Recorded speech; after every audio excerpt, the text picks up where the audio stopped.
Chapter 36. Babaji's Interest in the West. Master, did you ever meet Babaji?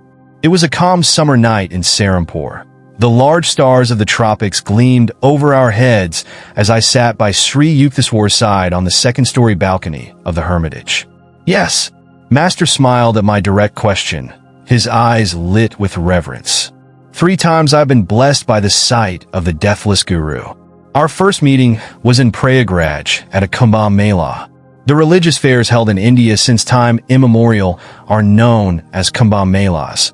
They have kept spiritual goals in constant sight of the multitude. Devout Hindus gather by the millions every 6 years to meet thousands of sadhus, yogis, swamis, and ascetics of all kinds. Many are hermits who never leave their secluded haunts except to attend the melas and bestow their blessings on worldly men and women. I was not a swami at the time I met Babaji, Sri Yukteswar went on, but I had already received Kriya initiation from Lahiri Mahasaya. He encouraged me to attend the Mela, which was convening in January 1894 at Prayagraj. It was my first experience of a kumbh. I felt slightly dazed by the clamor and surge of the crowd. In my searching gazes around, I saw no illumined face of a master. Passing a bridge on the bank of the Ganges, I noticed an acquaintance standing nearby, his begging bowl extended. Oh, this fair is nothing but a chaos of noise and beggars, I thought in disillusionment. I wonder if Western scientists, patiently enlarging the realms of knowledge for the practical good of mankind, are not more pleasing to God than these idlers who profess religion but concentrate on alms. My smoldering reflections on social reform were interrupted by the voice of a tall sannyasi who halted before me. "Sir," he said, "a saint is calling you." "Who is he?" "Come and see for yourself."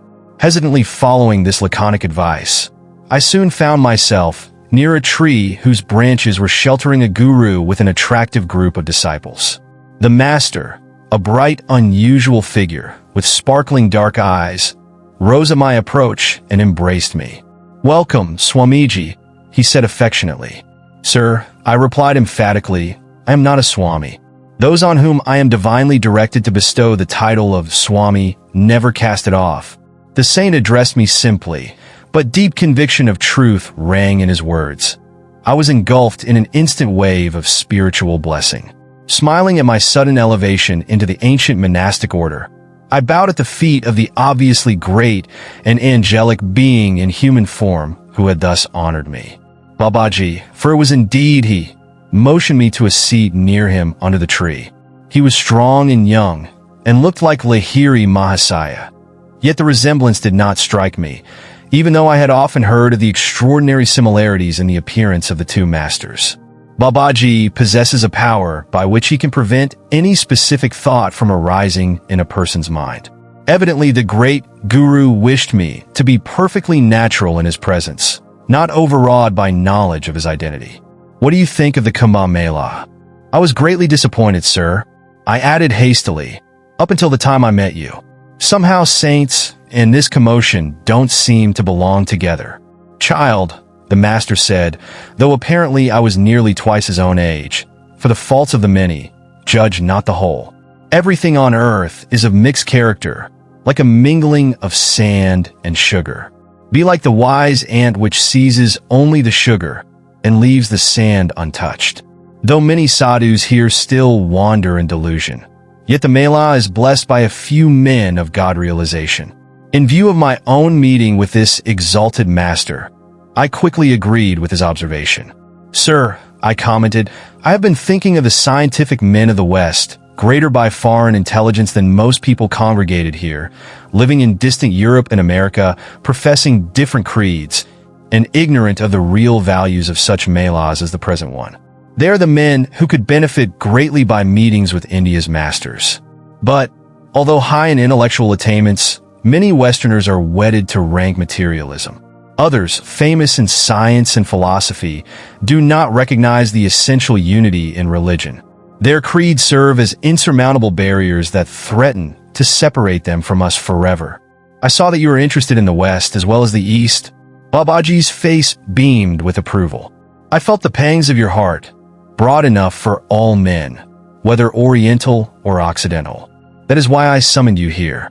East and West must establish a golden middle path of activity and spirituality combined, he continued.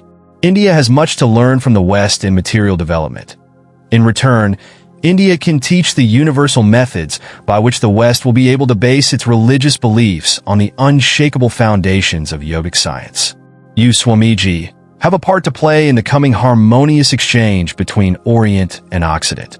Some years hence, I shall send you a disciple whom you can train for yoga dissemination in the West.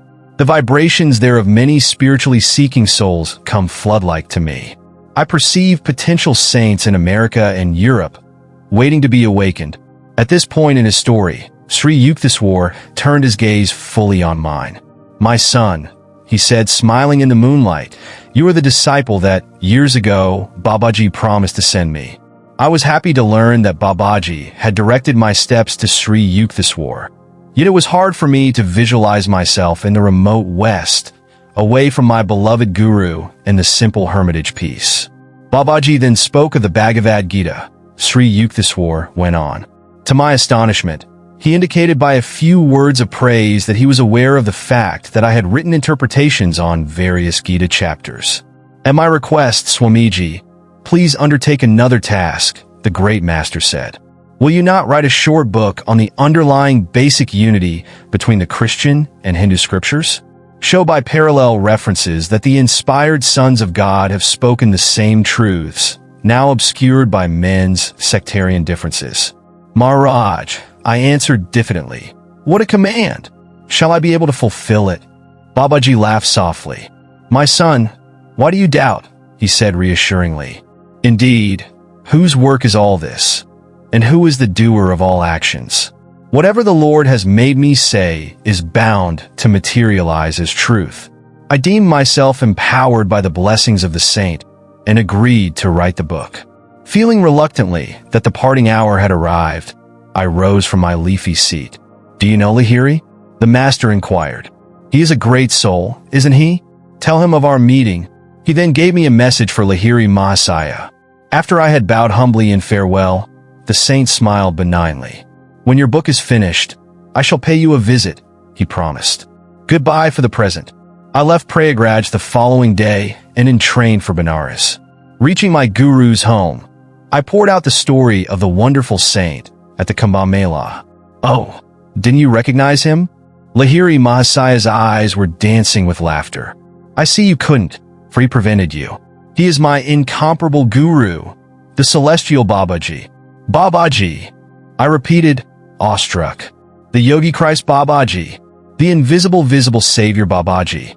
Oh, if I could just recall the past and be once more in his presence, to show my devotion at his lotus feet. Never mind, Lahiri Mahasaya said consolingly.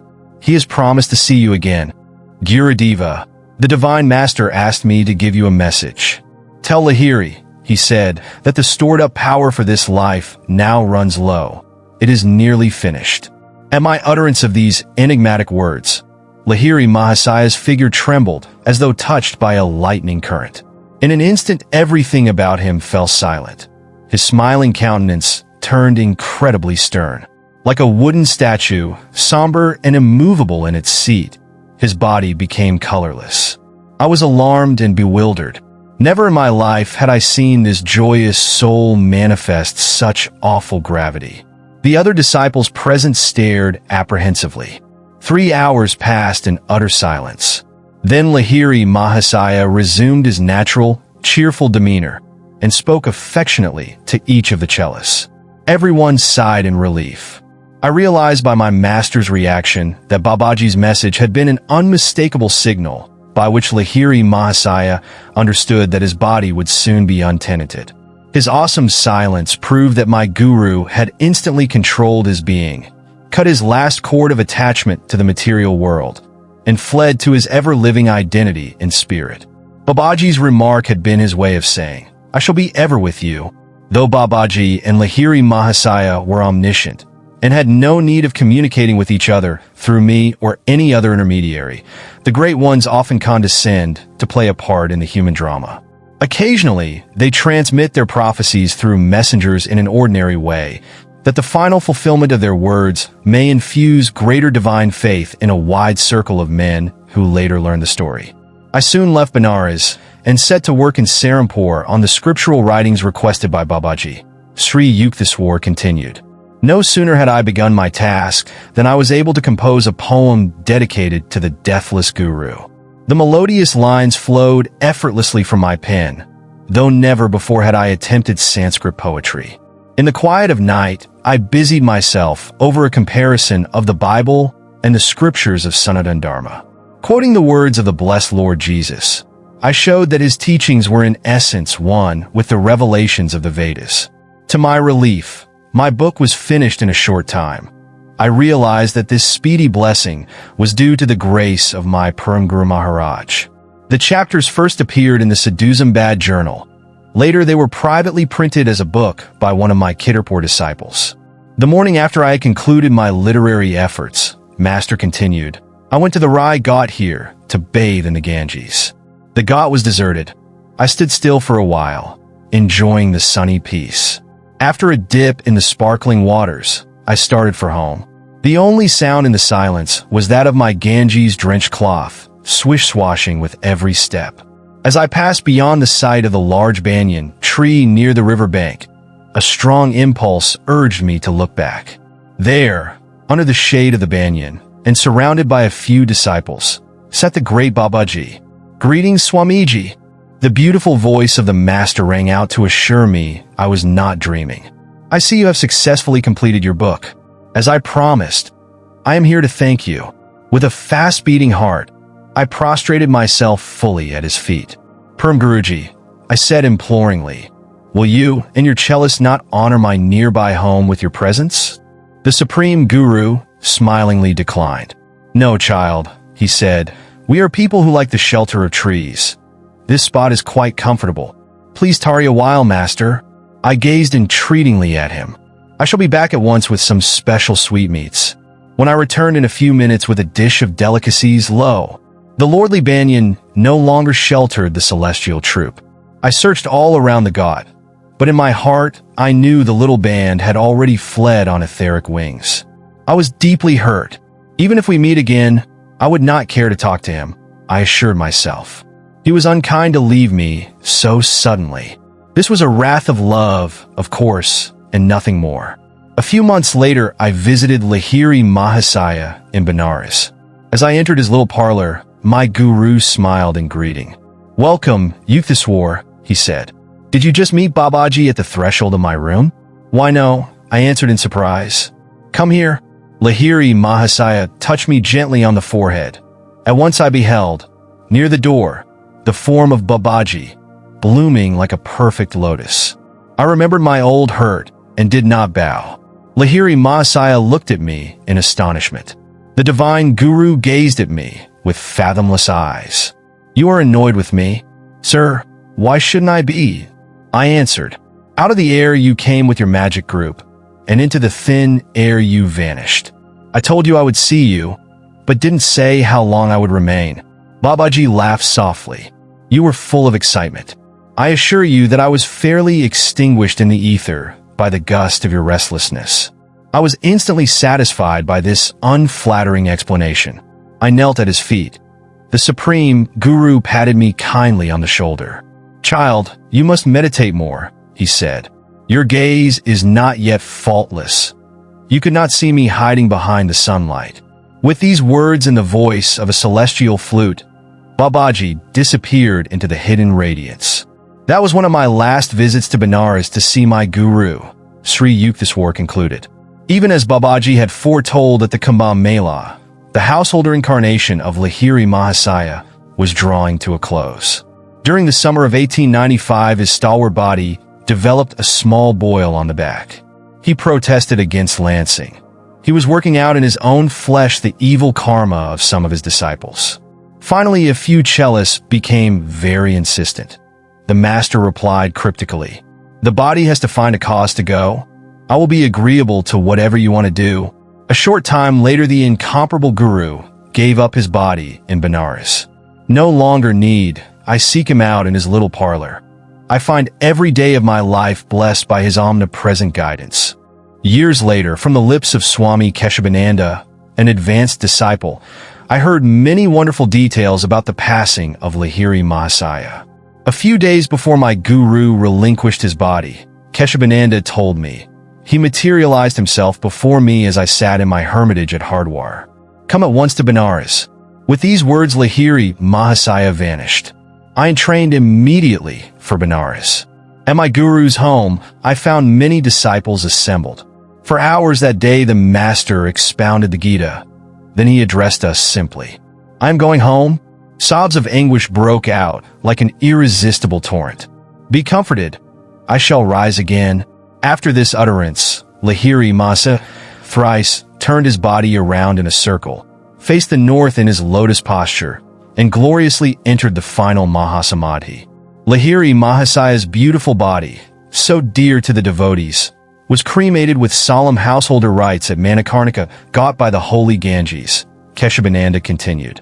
The following day, at 10 o'clock in the morning, while I was still in Benares, my room was suffused with a great light. Lo! Before me stood the flesh and blood form of Lahiri Mahasaya. It looked exactly like his old body, except that it appeared younger and more radiant. My divine guru spoke to me. Keshavananda, he said, it is I. From the disintegrated atoms of my cremated body, I have resurrected a remodeled form. My householder work in the world is done, but I do not leave the earth entirely. Henceforth, I shall spend some time with Babaji in the Himalayas and with Babaji in the cosmos. With a few words of blessing to me, the transcendent master vanished. Wondrous inspiration filled my heart. I was uplifted in spirit, even as were the disciples of Christ and Kabir when they had gazed on their living gurus after physical death. When I returned to my isolated Hardwar hermitage, Keshavananda went on, I carried with me the sacred ashes of my guru. I know he has escaped the spatio-temporal cage. The bird of omnipresence is freed. Yet it comforted my heart to enshrine his sacred remains. Another disciple who was blessed by the sight of his resurrected guru was the saintly Panchanan Bhattacharya, founder of the Calcutta Arya Mission Institution. I visited Panchanan at his Calcutta home and listened with delight to the story of his many years with the master. In conclusion, he told me of the most marvelous event in his life. Here in Calcutta, Panchanan said, at 10 o'clock of the morning which followed his cremation, Lahiri Mahasaya appeared before me in living glory. Swami Pranabananda, the saint with two bodies, also confided to me the details of his own supernal experience. A few days before Lahiri Mahasaya left his body, Pranabananda told me at the time he visited my Ranchi school, I received a letter from him requesting me to come at once to Benares. I was delayed, however, and could not leave immediately. As I was in the midst of my travel preparations, about 10 o'clock in the morning, I was suddenly overwhelmed with joy to see the shining figure of my guru. Why hurry to Benares? Lahiri Mahasaya said, smiling, you shall find me there no longer. As the import of his words dawned on me, I sobbed broken-heartedly, believing that I was seeing him only in a vision. The master approached me comfortingly. Here, touch my flesh, he said. I am living as always. Do not lament. Am I not with you forever? From the lips of these three great disciples, a story of wondrous truth has emerged. At the morning hour of 10, on the day after the body of Lahiri Mahasaya had been consigned to the flames, the resurrected master, in a real but transfigured body, appeared before three disciples, each one in a different city. So when this corruptible shall have put on incorruption, and this mortal shall have put on immortality, then shall be brought to pass the saying that is written, death is swallowed up in victory. O death, where is thy sting? O grave, where is thy victory? I hope you like this chapter.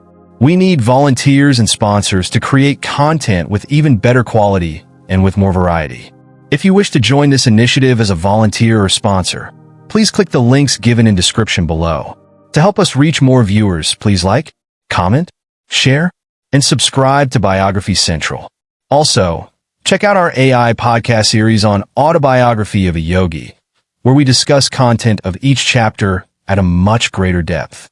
Thank you for your time. It means a lot. Namaste.